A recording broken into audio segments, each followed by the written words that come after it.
नमस्कार, DD news Rajasthan के इस विशेष कार्यक्रम में आप सभी का स्वागत है। मैं हूं आपके साथ विकास। जब किसी भी विशाल वट वृक्ष के नीचे खड़े होकर हम उसकी विशालता को देखते हैं तो क्या हम ये सोच पाते हैं कि ये जो विशाल वट वृक्ष है वो कभी एक बीज में समाहित था? जी हां, 27 सितंबर 1925 विजयादशमी का वो दिन एक ऐसा बीज बोया गया, राष्ट्र निर्माण के लिए एक ऐसे बीज को बोया गया जो बीज राष्ट्र निर्माण के लिए एक वट वृक्ष के रूप में खुद को ढाल चुका है और 100 सालों का अपना पूरा सफर तय कर चुका है। एक ऐसा सामाजिक संगठन जो विश्व का सबसे बड़ा सामाजिक संगठन है, जिसके लिए व्यक्ति निर्माण से राष्ट्र निर्माण सर्वोपरि है, जिसके लिए राष्ट्र धर्म ही मुख्य धर्म है, जिसके लिए संविधान से बड़ा कोई ग्रंथ नहीं है। जी हां, आप समझ गए होंगे हम किसकी बात करना जा रहे हैं, जिसका ध्येय वाक्य है कदम कदम री साधना, आदेश री आराधना और स्वर गोविंदम नाद रे, भारत री धरा में आज बाज रियो शंखनाद। जी हां, हम बात करने जा रहे हैं राष्ट्रीय स्वयंसेवक संघ, जिन्होंने विजयादशमी को अपनी 100 साल पूरे किए हैं।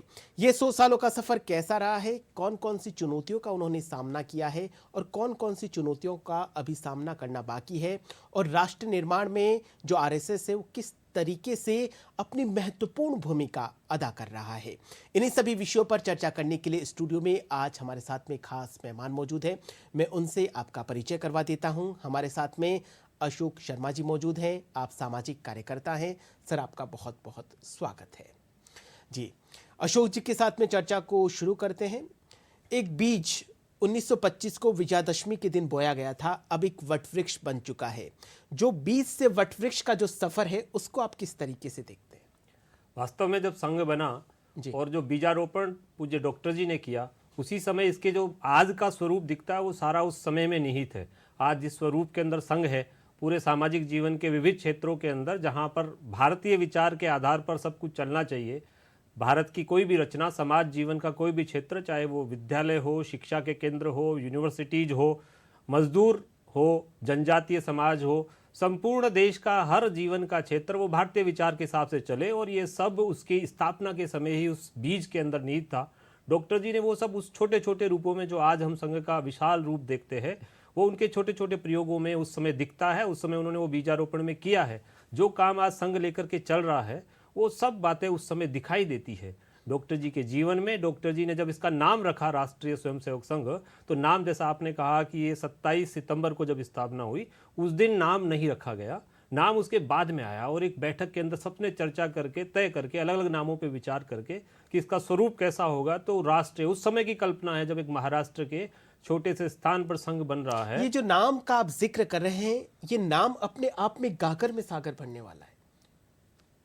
वास्तव में राष्ट्रीय स्वयंसेवक संघ, तो कल्पना, उस समय अलग अलग नाम आए और सबने अपने अपने हिसाब से नाम दिए। महाराष्ट्र में शुरू हुआ, शिवाजी महाराज भी सबके लिए पूजनीय, पूरे भारत में ही पूजनीय है, आदर्श है, तो उस हिसाब से, और इस तरह से आंचलिक नाम भी आए। पर कल्पना कैसी है कि पूरे भारत का, यानी जिसका विचार कैसा हो, राष्ट्र के लिए हो, अपना जीवन जो है वो राष्ट्र के लिए चलने वाला है, राष्ट्र के लिए ही हमें काम करना है। इसमें एक और बात दिखती है, डॉक्टर जी ने स्वयं नाम सोच करके नहीं रखा, तो सामूहिकता का जीवन का जो सारा समाज सामूहिक निर्णय ले, भारत लोकतंत्र की जो प्रेरणा है, जहाँ लोकतंत्र यानी सामूहिकता ही है, तो वो बीजारोपण उस समय ये राष्ट्रीय, और फिर स्वयं की प्रेरणा से काम करने वाले लोग, उन्हें आकर के कोई कहे ऐसा नहीं, मन में स्वयं स्फूर्त प्रेरणा हो तो स्वयंसेवक, और ऐसे संगठित लोगों का ये एक संघ, यानी पूरा अपना भारत का समाज, ये स्वयं की प्रेरणा से देश सेवा के लिए तत्पर हो, ये नाम उनको प्रेरणा देता है। जी बिल्कुल। और जो राष्ट्र निर्माण में जो कोई भी अपनी भूमिका महत्वपूर्ण अदा कर रहा है, वो स्वामी होकर नहीं अदा की जा सकती,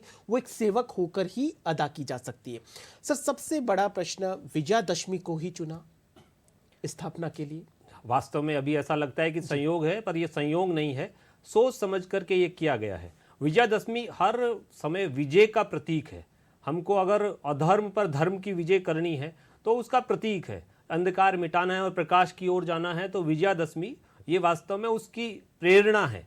भगवान राम ने उस दिन अन्याय को, अत्याचार को मिटाया और धर्म की पुनर्स्थापना हुई। तो भारतीय समाज में फैले हुए जो कुरीतियां हैं उनको मिटाना है, भारतीय समाज में जो फैला हुआ असंगठन है उसको मिटाकर संगठित करना है और भारत को विजयशाली बनाना है। भारत की जो विजय की सुवृत्ति है, विजय यानी किसी के ऊपर जीत नहीं, विजय यानी हमको किसी को जीतना नहीं है, पर विश्व की शांति के लिए सशक्त भारत बनाना है। तो ये यात्रा का प्रारंभ जिस बिंदु पर होगा वो ऐसा प्रेरणा देने वाला बिंदु ये विजयादशमी से बढ़कर के कोई हो नहीं सकता था। इसीलिए विजयादशमी के दिन इसकी घोषणा एक सामान्य 17 लोगों की बैठक के अंदर की गई कि आज से हम अपना संघ प्रारंभ करते हैं। जी बिल्कुल, जैसा आपने बताया कि पहले तो नाम के ऊपर काफी विचार मंथन हुआ, फिर नाम के ऊपर विचार मंथन होने के बाद में किस दिन स्थापना करें उसके पीछे भी विचार विमर्श किया गया। नाम का कहा जाए या दिन का कहा जाए, ये भी अपने आप में एक प्रेरित करने वाला है। इस तरीके से 1925 का उस दौर को याद करें जब भारत अंग्रेजों की गुलामी में जी रहा था, अंग्रेजों की जितने भी प्रताड़ना थी वो सहन कर रहा था। उस वक्त ऐसी क्या तात्कालिक परिस्थितियां हुई जिसमें संघ को बीज के रूप में खुद को अंकुरित होना पड़ा? उस समय का जो समाज था, डॉक्टर जी का जो जीवन है वो वास्तव में बाल्यकाल से ही, जब वो विद्यार्थी थे तभी एक मन में संकल्प था कि मेरे देश को स्वतंत्र होना है। वो देखते थे शिवाजी महाराज की कहानियां डॉक्टर जी ने सुनी है और शिवाजी कैसे युद्ध करते थे और युद्ध करते हुए किला जीता, तो वहाँ अपना झंडा जब लग गया तो वो हिस्सा जो है स्वतंत्र हो गया। तो उन्होंने बचपन में एक योजना बनाई कि उनके शहर में सीताबर्डी का एक किला था, उस किले के ऊपर वो अंग्रेजों का यूनियन जैक लगा हुआ था। तो अपने साथ छोटे छोटे विद्यार्थियों को लेकर योजना करी कि मैं इस झंडे को अगर यहाँ से हटा दूँ तो अंग्रेजों का शासन समाप्त हो जाएगा। ऐसे देशभक्ति के भाव वाले तो उसके लिए सुरंग खोदना, छोटे छोटे एक 8-7 वर्ष के आयु के बालक ये सुरंग खोद के वहाँ पहुँचना चाहते हैं। वो गुरुजी को पता चला तो उन्होंने उनको समझाया कि बड़े होकर इसके लिए अपनी शक्ति एकत्र करो। इस योजना से जब चलते हैं और वंदे मातरम का उद्घोष जो 1905 बंग भंग का आंदोलन हुआ और उस आंदोलन के दौरान वंदे मातरम ये भारत के लोगों के लिए स्वतंत्रता का उद्घोष बन गया। तो इसलिए सर्कुलर के द्वारा अंग्रेजों ने इस पर रोक लगाई। तो जब अंग्रेज अधिकारी स्कूल का निरीक्षण करने आए तो डॉक्टर जी ने उस समय वंदे मातरम से उनका स्वागत करवाया पूरे विद्यालय में। इसके कारण से विद्यालय से निष्कासित भी होना पड़ा, निकाल दिया गया। लेकिन देश के लिए कुछ करना है और जब देश के लिए करते हुए वो क्रांतिकारियों के गढ़ कलकत्ता में जाकर क्रांतिकारियों के साथ काम कर रहे थे। ये सब चिंतन मनन से उन्हें समझ में आया कि मेरे देश के अंदर ये जो हो रहा है वो क्यों हो रहा है, ये आज अंग्रेज है, इससे पहले कोई और लोग आए, ये सब स्वतंत्रता आई क्यों, तो उसको ही दूर करना है। यानी दोबारा हम स्वतंत्र नहीं हो। तो एक लक्ष्य कि देश को स्वतंत्र करवाना है तो ऐसे लोग तैयार करने हैं जो स्वतंत्र करवाने में काम करें, और दूसरा लक्ष्य कि ये स्वतंत्रता सदैव बनी रहे जी। और इसको सोच करके फिर ये विचार आया कि एक ऐसा संगठन बनाया जाए जो अभी भी काम करे और आगे भी समाज आगे भी काम करता रहे। आपका जो उद्घोष गीत है, कदम कदम री साधना आदेश री आराधना और स्वर गोविंदन नाथ रे, ये उद्घोष गीत भी अपने आप में बहुत मनोबल बढ़ाने वाला है, प्रेरित करने वाला है। और इसमें भी एक तरीके से पूरा सार जो उद्देश्य है उस सार को सार गर्भित किया गया है संघ के कार्यक्रमों में जी। और संघ के नित्य की जो शाखा लगती है उस शाखा में गीत ये रोज प्रेरणा देने वाला होता है। वास्तव में गीत के बोल जो होते हैं वो हमको प्रेरणा देते हैं। तो शाखाओं में नित्य गीत होते हैं। ये गीत और बहुत सारे गीत देशभक्ति की रचना से भरे हुए गीत, जिनमें अपनी देश की, अपनी भारत की माटी की, अपनी संस्कृति की, अपने भारत के महापुरुषों की इसकी बात होती है, उसकी प्रेरणा देने वाले गीत गाए जाते हैं। और ये गीत यानी नित्य की साधना, हम जो नित्य जीवन जीते हैं उसमें रोज देश के लिए एक कदम बढ़ाते हुए चले, तो नित्य उसमें से समय दे, संघ की शाखा में जाएं, उस मैदान में खेलें, भारत माता की मिट्टी में गोद में लौटें और गीत गाते हुए अपने संस्कार ग्रहण करें। और उन गीतों के द्वारा भी संस्कार का निर्माण होता है। तो संघ के अंदर गीतों की बहुत भूमिका है। संघ के गीत भी स्वयंसेवकों ने ही लिखे हैं जी। बहुत अच्छे अच्छे गीत, उसको संगीत देना, उसको स्वर देना, वास्तव में कईयों के लिए कहा जा सकता है कि यदि वो संगीत की दुनिया में होते तो बड़े गीतकार संगीतकार होते जी। बिल्कुल बिल्कुल, बड़े गीतकार और संगीतकार होते। भारत की आज़ादी से पहले की बात करी जाए, जहाँ पूरा विश्व वर्ग में, धर्म में बटा हुआ था, उस समय भारत के सामने भी बहुत बड़ी चुनौती थी कि सभी भारतवासियों को इकट्ठा कैसे किया जाए और कैसे अंग्रेजों के साथ मुकाबला किया जाए। उसमें वर्ग में बटा हुआ था, धर्म में बटा हुआ था। तो क्या आपको लगता है उस वक्त के जो तात्कालिक कारण थे उसमें लोगों को एक करने में बहुत बड़ी भूमिका निभाई संघ ने? समाज के हर वर्ग को एकजुटता और एक तरीके से ये कहा जाए कि जो अनेकता में एकता जो है उसको सही अर्थों में एक हकीकत के धरातल पर लाए। संघ जब प्रारंभ हुआ तो वास्तव में लगता था कि ये कैसे संभव है। भारत का समाज अलग अलग जातियों में बटा हुआ है। आज पूजनीय महात्मा गांधी की भी जयंती है। उनका स्मरण करते हुए ध्यान में आता है कि उनका भी सपना रहा कि भारत के अंदर पूरा हिंदू समाज, जो इसके अंदर ये अस्पृश्यता का भाव है, ये मिटना चाहिए, जो बटा हुआ हिस्सा है, ये सब एक होकर संगठित होकर साथ में चले पूरा हिंदू समाज। इस नाते से उन्होंने भी प्रेरणा दी है। तो महात्मा गांधी के ही एक मैं संस्मरण आपको बताता हूँ। वर्धा में संघ का एक शिविर था, महात्मा गांधी वहाँ पर आए और शिविर को देखकर उन्होंने वहाँ पर स्वयंसेवकों से बात की। तो बात करते समय उन्होंने पूछा कि अपने यहाँ पर कोई ऐसे अस्पृश्य ऐसे कुछ है, तो कोई सामने नहीं आया। तो उन्होंने फिर जाति का नाम लेकर कुछ किया, तो उन्हें ध्यान में आया कि वहाँ पर कोई अस्पृश्यता या छुआछूत या भेदभाव ऐसा कुछ है नहीं। तो उन्होंने कहा कि मैं एक छोटा ऐसा लघु रूप देख रहा हूँ डॉक्टर हेडगेवार ने, जो मैं चाहता था कि भारत का समाज ये एक साथ रहे, इसमें ये भेदभाव खत्म हो, वैसा ये स्वरूप खड़ा किया है। वो बहुत धन्यवाद के पात्र है। ऐसा समाज जो बनना चाहिए वो मैं साकार कल्पना देख रहा हूँ कि संघ के काम को जल्दी बढ़ना चाहिए। ये संघ का काम जितना जल्दी बढ़ेगा, भारत के अंदर ये भेदभाव खत्म होंगे। ऐसी प्रेरणा वो महात्मा गांधी ने वहाँ वर्धा के शिविर में देखी है और उन्होंने उस समय ये विचार व्यक्त किए हैं। जी बिल्कुल, आपने जिक्र किया महात्मा गांधी जी का। 1963 का वो दौर याद करते हैं जब तत्कालीन प्रधानमंत्री जवाहरलाल नेहरू ने राष्ट्रीय स्वयंसेवक संघ की जो सेवक है, उन्होंने 15 अगस्त को राजपथ पर जो परेड होती है उसमें शामिल हुए थे। जी, चीन के साथ में जब चीन ने भारत पे आक्रमण किया और युद्ध हुआ, उस युद्ध की परिस्थिति के अंदर भारत के सैनिकों ने जो चीन के साथ में लोहा लिया, अब उस समय संघ के स्वयंसेवक भी वो प्रशासन की, आज भी संघ की प्रेरणा यही रहती है कि जहां भी आवश्यकता हो संघ का स्वयंसेवक अपने देश के लिए काम आए। दिल्ली की चाहे ट्रैफिक व्यवस्था संभालनी हो, सीमा के क्षेत्र के ऊपर जो सीमा क्षेत्र है वहां पर वहां के गाँवों में लोगों का मनोबल बढ़ाकर रखना हो, सेना को कोई सहायता सहयोग की आवश्यकता है तो उसके लिए तत्पर होना, उसके लिए खड़े रहना, ये सब संघ के स्वयंसेवक कर रहे थे। और इसके लिए वो किसी सर्टिफिकेट की आवश्यकता संघ को नहीं होती है। संघ के स्वयंसेवक की प्रेरणा भी नहीं है कि उसका नाम आए, उसको कहीं पे उसका नाम छपे या उसका फोटो छपे, वो अपने काम में लगा रहता है। उसी भावना से 1962 के वो जो भारत के ऊपर चीन का आक्रमण हुआ, उस समय डट करके स्वयंसेवकों ने काम किया। उस काम को सराहना जो है देखते हुए, और उस समय के तत्कालीन प्रधानमंत्री पंडित नेहरू को ये अनुभव हुआ कि ये वास्तव में जो काम किया है तो संघ का काम आवश्यक है, और उस काम को सम्मान देने के लिए उन्होंने और बहुत शॉर्ट नोटिस पे संघ के उस समय के अधिकारियों से वहां कहा कि आप भी 26 जनवरी की जो रिपब्लिक डे पे परेड होनी है, उस परेड के अंदर आप भी सम्मिलित होइए। संघ के जब कार्यालय में सूचना आई तो स्वयंसेवक थोड़ी समय की तैयारी करके वहां रहे, और उस कार्यक्रम में वो भी जो परेड होती है उस परेड में संघ के स्वयंसेवकों ने सहभागिता की। जी, 26 जनवरी की परेड में सहभागिता निभाई। अभी हाल ही में प्रधानमंत्री नरेंद्र मोदी जी जो संघ का शताब्दी वर्ष का जो समारोह हुआ उसमें सम्मिलित हुए। उन्होंने कहा कि 100 वर्ष पूर्व विजयादशमी पर राष्ट्रीय स्वयंसेवक संघ की स्थापना हुई।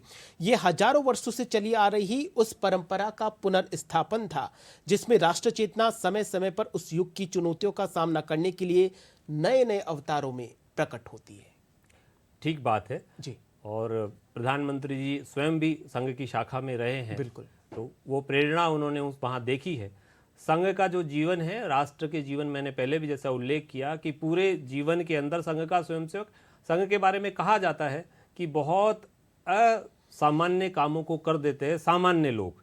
तो सामान्य लोग वहाँ असामान्य काम को सामान्य लोग मिलकर के असामान्य काम कर जाते हैं। क्योंकि संघ की शाखा में जब हम नित्य आते हैं तो नित्य आते हुए वो गुण, वो व्यक्तित्व विकास को सीखना है जिसके लिए देश को आवश्यकता है। मुझे मेरे देश और समाज के लिए कैसा बनना है, वो गुण जो कदम कदम री साधना आपने कही, तो वो कदम कदम के ऊपर वो गुणों को अंगीकार करते जाना है और सामूहिकता का पाठ ये सीखना है, और वो सीख करके अपने समाज के जीवन में जाना है। तो समाज भी सामूहिकता के साथ में आगे बढ़े, उसको लेकर के जाना है। इस दृष्टि से नित्य जो शाखा की प्रेरणा है, उस शाखा के संस्कार, वो छोटे छोटे खेल। एक बार गुरुजी से पूछा गया, ये जो 1947, 1948, 1962 इन युद्धों के अंदर जो स्वयंसेवकों का सहयोग रहा, उसके आधार पर सेना के एक अधिकारी ने परम पूज्य श्री गुरुजी संघ के द्वितीय सरसंघ चालक हुए, उनसे पूछा कि आप ऐसा क्या सिखाते हैं कि स्वयंसेवक तत्पर रहता है और वो पूर्ण अपने सहयोग के साथ में, पूर्णता के साथ में वो सेना के कामों में भी मदद करने के लिए इतनी हिम्मत के साथ में आता है। तो गुरुजी पहले हंसे, लेकिन बाद में उन्होंने कहा कि हम सिर्फ कबड्डी खिलाते हैं। तो वो जो खेल खेलते हुए ही ऐसे संस्कार सीखे जाते हैं, उसके द्वारा ये साधना के लिए तैयार होते हैं लोग, और व्यक्ति निर्माण यही संघ का काम है। वास्तव में संघ कहता भी है कि मैं कुछ नहीं करता, हमें कुछ नहीं करना, हमको व्यक्ति निर्माण करने। भारत के व्यक्ति इस तरह का समाज बनेगा तो अपने आप समाज का जीवन, भारत का स्तर वो जो पहले रहा है वो विश्व के अंदर बनने वाला है। जी, फिर से विश्व गुरु की ओर अग्रसर हो रहा है भारत। वर्तमान परिस्थितियों की बात करी जाए, हालांकि तात्कालीन परिस्थितियों में क्या कुछ उद्देश्य थे, किन लक्ष्यों की हमें प्राप्ति करनी थी, उसमें संघ काफी तरीके से जो संघ ने जो प्रयास किए उनमें सफल भी हुआ। वर्तमान परिस्थितियों की बात करी जाए तो आपको क्या लगता है कि राष्ट्रीय स्वयंसेवक संघ के समक्ष राष्ट्र निर्माण में कौन कौन सी महत्वपूर्ण चुनौतियां आ रही है और उन चुनौतियों का सामना करना अभी बाकी है? संघ ने जो अपना प्रारंभ किया है वो संघर्ष के काल से ही किया है, क्योंकि प्रारंभ में इतनी शक्ति संघ के पास नहीं थी, तो उपेक्षा लोगों ने करनी शुरू की। और उस उपेक्षा के बाद भी संघ के ऊपर जब संघ की स्वरूप दिखने लगा तो संघ पे प्रतिबंध भी लगाए गए। 1948 में संघ के ऊपर प्रतिबंध लगा, बाद में 1975 जब देश में आपातकाल लगाया गया तब भी संघ पर प्रतिबंध लगा। लेकिन इन सब संकटों से निकल करके संघ समाज के लिए, क्योंकि संघ खुद के लिए, संघ का विचार यानी भारत का विचार ही है, तो भारत देश के लिए काम करना है। तो भारत के समक्ष जो चुनौतियां हैं, भारतीय समाज के समक्ष जो चुनौतियां हैं, उसका निराकरण भारत का समाज करे। वही चुनौतियां संघ के सामने हैं जो भारत के सामने। और वास्तव में अपने देश में तो इसको लेकर संघ पंच परिवर्तन की बात अभी कह रहा है। उसमें से एक बात ये आती है कि भारत के नागरिक, भारत के रहने वाले लोग, ये सब के सब हमारी जो कुटुंब व्यवस्था है, परिवार व्यवस्था है, क्योंकि भारत ये परिवार व्यवस्था के लिए जाना जाता है। भारत की संस्कृति अगर कहीं देखना है तो परिवार व्यवस्था अपने यहाँ पर मिलती है। अब परिवार व्यवस्था ये कैसे अच्छे से बनी रहे, वो संघ समाज जीवन के अंदर उस दिशा को प्राप्त करना चाहता है कि भारत का समाज वो कुटुंब व्यवस्था जैसी होती रही है वैसे कुटुंब परिवार, ये राम का देश है। आज भी राम के देश के अंदर राम और भरत, उनका उदाहरण हम सुनते हैं कि राम को राज्य मिलने वाला है, वो सुबह वन को चले जाते हैं, भरत उस राज्य पे नहीं बैठते हैं, वो खड़ाऊ ला करके रखते हैं। तो ऐसी कुटुंब, ऐसे भाई, ऐसा भ्रातृत्व भाव, ऐसा परिवार का भाव। दूसरा जो हमारा जो देश है, उस देश के अंदर बाला साहब देवरस पूज्य जो तृतीय सरसंघ चालक हुए, उन्होंने कहा है कि अस्पृश्यता अगर पाप नहीं तो कुछ भी पाप नहीं। तो जो समाज के अंदर एक समरस वातावरण बने, कोई भी जातियों में आपसी भेदभाव का भाव नहीं, और केवल जाति के आधार पर नहीं, जाति, लिंग, भाषा के ऊपर, आंतरिक सुरक्षा को लेकर भी ये संकट हम कहीं कहीं देखते हैं कि कहीं चुनौतियां आती है और भाषा के ऊपर लोग लड़वाने का काम करते हैं। तो संघ ने कहा है कि इस देश की हर भाषा मातृभाषा है और प्रत्येक बालक को बाल्यकाल में ही उसकी मातृभाषा में शिक्षा हो, ऐसी शिक्षा नीति में भी आया है। वास्तव में क्षेत्रीय, भाषाई, लिंग या जाति के आधार पर कोई भेद नहीं हो, ये एक चुनौती है। आंतरिक रूप से सशक्त भारत बनाना है तो पूरे समाज को इस तरह से संरक्षित करना पड़ेगा। भारत का समाज ये पर्यावरण की दृष्टि वाला समाज रहा है, तो हमारे यहाँ पर पर्यावरण की दृष्टि से जो वातावरण है, हम तो पर्यावरण को पूजने वाले लोग, हम पेड़ को पूजने वाले लोग, नदी को माँ मानने वाले लोग, हम पर्वत को पूजने वाले लोग रहे हैं। ऐसे में पर्यावरण को लेकर के भारत की जीवन शैली, जो है भारत के लोगों की जीवन शैली, वो पर्यावरण अनुकूल बने, ये चुनौती के रूप में संघ देखता है।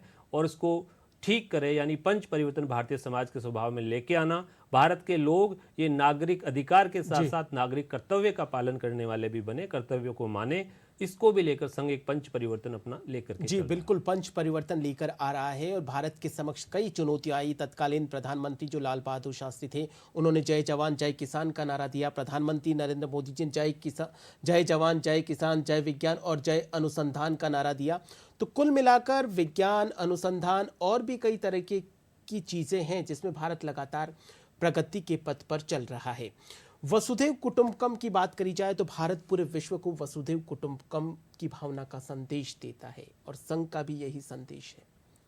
मैंने कहा जैसे परिवार व्यवस्था, तो सारे विश्व को हम तो कहते ही है कि सारा विश्व का कल्याण हो। जब हम कोई भी अनुष्ठान करते हैं, साधना करते हैं, तो उसमें विश्व का कल्याण हो, विश्व की जय हो, ये बोलते हैं। भारत को बड़ा भी बनना है तो भारत को वैभव संपन्न भी बनना है, भारत को अपना गौरव पुनः प्राप्त करना है। तो इसलिए प्राप्त नहीं करना कि विश्व को डराना है, विश्व का कल्याण हो। अभी कोरोना के समय हमने देखा कि कोरोना के समय जो दवा भारत के अंदर जो इसका बनी वैक्सीन, तो वो संपूर्ण देश, जहां विश्व के जो देश थे उन देशों में जहां आवश्यकता थी, भारत ने उसको दी है। ये भारत का स्वभाव है और संघ का विचार यानी वो भारत का ही विचार है। वसुधैव कुटुंबकम की भावना लेकर चलने वाला जो भारत है वह विश्व के कल्याण के लिए ही है। विश्व के अंदर शांति हो, विश्व के लोग समृद्ध हो और हमारा अड़ोस पड़ोस के साथ पूरे विश्व के लोग एक अच्छा जीवन जी पाए, सभी लोग भारत ये मानता है कि सारी संस्कृति, सारा समाज, सब ये एक ही है और ऐसा सबके कल्याण, जीव मात्र के, जब हम चींटी की बात करते हैं, हम पक्षी की बात करते हैं, तो मानव मात्र के कल्याण के लिए तो वसुधैव कुटुंबकम की भावना लेकर चलने वाला अपना जो भारत का विचार है, संघ उसी लक्ष्य को ओर लेते हुए भारत को सशक्त बनाना चाहता है। भारत को सशक्त बनाना चाह रहा है। संघ के स्ट्रक्चर की बात करी जाए, जैसा कि आपने शाखा का जिक्र किया, तो ये थोड़ा आपसे समझना चाहेंगे किस तरीके से कार्य प्रणाली रहती है। मूल रूप से संघ की मुख्य जहाँ पर क्रियात्मक इकाई होती है, तो प्रतिदिन 1 घंटे की शाखा ये संघ की रहती है। ये शाखा आयु वर्ग के अनुसार होती है, जहाँ विद्यार्थी, क्योंकि सब आयु वर्ग के लोग अपने एक समकक्ष आयु के साथ में उनकी रुचि प्रकृति रहती है, इस दृष्टि से जो विद्यार्थी होते हैं उनकी एक शाखाएं होती है। उस बाल विद्यार्थियों की शाखा, तरुण विद्यार्थियों की शाखा, प्रौढ़ आयु के स्वयंसेवक वो एक जगह एकत्र आते हैं, या जो तरुण आयु के स्वयंसेवक है वो एक जगह आते हैं। ये 1 घंटे का एक रचना होती है। उस 1 घंटे पर वो मैदान पर कुछ खेल, कुछ व्यायाम और कुछ देश के बारे में चर्चा, देश की संस्कृति के बारे में चर्चा, देश के महापुरुषों के बारे में चर्चा, और मेरा कैसे योगदान देश के लिए बढ़े, मेरे विचार में कैसे देश ही हर समय आए, ये सब चर्चाएं वो रोज करते हैं। और एक भारत माता की आरती यानी संघ की प्रार्थना, नमस्ते सदा वत्सले, और अंत में भारत माता की जय के साथ संघ की ये शाखा पूरी होती है। ऐसे सब शाखाओं को मिलाकर देश भर में ये कोई 82,000 से अधिक शाखाएं और मिलन मंडली सब मिलाते तो 1,06,000 ऐसी रचना अभी के जो आते हैं उसके अंदर आ रही है। ऐसे शाखाओं को मिला करके हर छोटी छोटी इकाइयाँ बनाते हैं। जैसे अपना जयपुर जो ये शहर है, तो जयपुर शहर के अंदर नगर यानी 1-1 लाख की आबादी के नगर, और उसके अंदर एक 10,000 की बस्ती, और 10,000 की बस्ती में एक अलग अलग आयु वर्ग की शाखाएं, तो 3-4 शाखाएं। ऐसा पूरा देश भर के अंदर एक स्ट्रक्चर इसका बना हुआ है। जैसा कि आपने बताया कि शुरुआत में 17-18 लोगों के साथ में, स्वयं सेवकों के साथ में इस सफर की शुरुआत हुई, वो आज विश्व की सबसे बड़ा जो सामाजिक संगठन है, 1 करोड़ से ज्यादा स्वयंसेवक जुड़े हुए हैं, वो बन चुका है। वास्तव में ये तो सहज सरल ऐसा लगता है कि ये कैसे संभव है, पर बहुत आसान है, क्योंकि संघ के स्वयंसेवक को आदत बनानी होती है। अपनी एक आदत में बदलाव लाना है कि मेरा समय जो है वो राष्ट्र के लिए दे। 1 घंटे की शाखा की कल्पना भी इसीलिए है कि मेरे 24 घंटे जो मिलते हैं, भगवान मुझे 24 घंटे नित्य देता है, उसमें 1 घंटा मैं देने से प्रारंभ करूं। तो प्रारंभ में संघ के अंदर जो लोग आते हैं कि 1 घंटा आप मैदान पर आइए, वो इस तरह से आते हैं। पर 1 घंटे के बाद उनके कब 2 घंटे होते हैं, 3 घंटे होते हैं, 4 घंटे होते हैं, और 4 घंटे से ऐसे भी लोग हैं जो अपना पूरा समय जीवन देते हैं। संघ के अंदर प्रचारक पद्धति ये संघ के अंदर रहती है, तो वो अपने विवाह न करके, आर्थिक उपार्जन न करके, संघ जहाँ कहता है वहाँ पर वो रहते हैं, उस काम को वो करते हैं। ये नित्य जो 1 घंटे शाखा आने वाले लोग, हर स्वयंसेवक वर्ष में प्रयास करता है, और उस प्रयास के तहत वो हर वर्ष, हर महीने एक नया स्वयंसेवक जोड़ते जाए। तो इस तरह से नए नए लोगों से मिलना, उनसे बात करना और उनको आग्रह करना, फिर वो मैदान में आने लगते हैं। जब संघ की शाखा में आते हैं तो अपनी देश की, भारत माता की गोदी में खेलकर वो जुड़ते जाते हैं, और उस तरह से 1 शाखा से 2 शाखा, 3 शाखा, नागपुर में चली हुई 1 शाखा, बाद में पुणे में कहीं खुली, और अपने यहाँ जयपुर में, राजस्थान के अंदर जो 1942-43 में पहला ऐसा संघ आया, और आज राजस्थान के गांव-गांव में शाखाएं हैं। जी बिल्कुल, राजस्थान की गांव-गांव में शाखाएं हैं। राष्ट्र निर्माण की जब हम बात कर रहे हैं, तो सबसे बड़ी बात है, जैसा प्रधानमंत्री नरेंद्र मोदी जी ने भी जिक्र किया है, कि स्वदेशी अपनाना। कि अब वो वक्त आ गया है कि हमें भारत को स्वदेशी भारत बनाना है। स्वदेशी अपनाने की बातें, आत्मनिर्भर भारत की बातें, सशक्त भारत की बातें, तो ऐसे में आरएसएस की क्या कुछ भूमिका रहने वाली है? संघ जो पंच परिवर्तन लेकर चला है, उसके अंदर एक परिवर्तन समाज में संघ जो कह रहा है, वो स्व का गौरव, अपने स्व का बोध, हमारा अपना क्या है उसका बोध, और उसके अंदर स्व के अंदर स्वदेशी, स्वभाषा, स्व संस्कृति, इसके ऊपर विचार करना चाहिए कि हमारे देश पे तो आत्मनिर्भरता की बात अब देश के अंदर आए, देश के लोग ये भारत के गौरव को जाने। जब संघ शुरू हुआ तब भी 3 बातों में से एक बात चिंतन यही आई थी कि हमारा गौरव वो लोग भूल गए थे। हमारा यहाँ की चीज़ें वो श्रेष्ठ हो सकती है क्या, ये लोगों के मन में विचार निकल गया। बाहर से इम्पोर्टेंट चीज़ें हैं वही अच्छी है, भारत की जो चीज़ है वो भारत की लोकल है, और लोकल जो है वो अच्छी नहीं है। लेकिन संघ इस बात पर जोर देता है, वो चर्चा में भी रहता है। स्वदेशी को लेकर के संघ के स्वयंसेवकों ने स्वदेशी विचार जागरण मंच ऐसा करके काम भी कर रहे हैं, और संघ की नित्य प्रेरणा में बात रहती है कि हम स्वदेशी पर जोर दें। हमारे जो भारत का है वो अच्छा है, भारत के लोग, वो जो भारत का स्थानीय स्तर के ऊपर ये चीजें बनना शुरू हुए। तो ग्राम विकास को लेकर के भी संघ एक योजना करता है, गांव के अंदर ही लोगों को रोजगार मिले, गांव के लोग वहीं पे कुछ निर्माण करना शुरू करें तो उनकी भी समृद्धि आए और वो सब गांव में बनी हुई चीजें, वो सब सामान उत्पाद भारत के लोग उसका उपयोग करना शुरू करें। तो इसलिए लोकल स्तर पर, स्थानीय स्तर पर ये छोटी छोटी चीजें बनते हुए बड़े काम भी जो है वो भारत के लोग भारत के लिए करना शुरू करें। इस विचार के साथ अगर हम बढ़े तो स्वदेशी के संग का अंतिम प्रश्न है, 2047 तक भारत को विकसित राष्ट्रों की श्रेणी में लाना है, ऐसे में क्या कुछ भूमिका रहने वाली है? संघ वास्तव में जो, और ये जो आप जो कह रहे हैं, ये तो हमारे प्रधानमंत्री जी ने 2047 के अंदर विकसित भारत की वो बात कह ही रहे हैं। अन्य कई जो प्रज्ञावान लोग हैं उन्होंने भी कहा है कि अब ये जो सदी है ये भारत की सदी है, भारत उस पे खड़ा हो रहा है। नित्य एक जो प्रार्थना, उसमें भारत माता की जय, उसके साथ में चलने वाले ऐसे करोड़ों लोग जो चल रहे हैं, उनके नित्य जीवन के अंदर भारत का ही चिंतन रहता है। और ऐसे में भारत के लोग भारत के लिए सोचकर भारत के विचार को लेकर के आगे बढ़ते हैं और भारत के विचार के ऊपर सशक्त होकर जब भारत के विचार से हम आगे बढ़ेंगे तो हमारी जो सब व्यवस्थाएं हैं वो भारत को उन्नति की ओर, जो भारत पहले गौरवशाली था वो उसी आधार पर था कि भारत की संस्कृति, भारत के विचार के आधार पर लोग चल रहे थे। कई उस मार्ग से थोड़ा सा हटे होंगे तो हमको नीचे जाना हुआ। अब उस कल्याण के मार्ग पर ले जाने के लिए भारत के विचार से सबको साथ लेकर के जब आगे बढ़ते हैं तो सारा भारतीय समाज मिलकर जब इस दिशा में आगे बढ़ेगा, काम करेगा। संघ उसी भूमिका में है कि लोगों के मन में अपने स्व के ऊपर, बोध के ऊपर विचार होकर अपने भारत को परम वैभवशाली बनाने के लिए वो आगे बढ़े। तो भारत के संपूर्ण विकास उन्नयन के लिए, विश्व गुरु बनाने के लिए ये जो 100 वर्ष की यात्रा है, ये 100 वर्ष की यात्रा के अगले चरण में समाज को साथ लेकर, समाज के नेतृत्व में सब कुछ होना है। संघ ने कुछ नहीं किया है, समाज जो कर रहा है वो समाज इस भूमिका में आएगा तो हम विश्व गुरु बनने वाले। बिल्कुल, हम विश्व गुरु जरूर बनेंगे। सबका साथ, सबका विकास, सबका विश्वास और सबके प्रयास के साथ भारत आत्मनिर्भर, सशक्त और निश्चित तौर पर 2047 तक भारत विकसित जरूर बनेगा। सर, आज आप इस प्रोग्राम में पधारे और इतनी सरलता और सहजता के साथ में आपने विचार साझा किया, आपका बहुत बहुत धन्यवाद।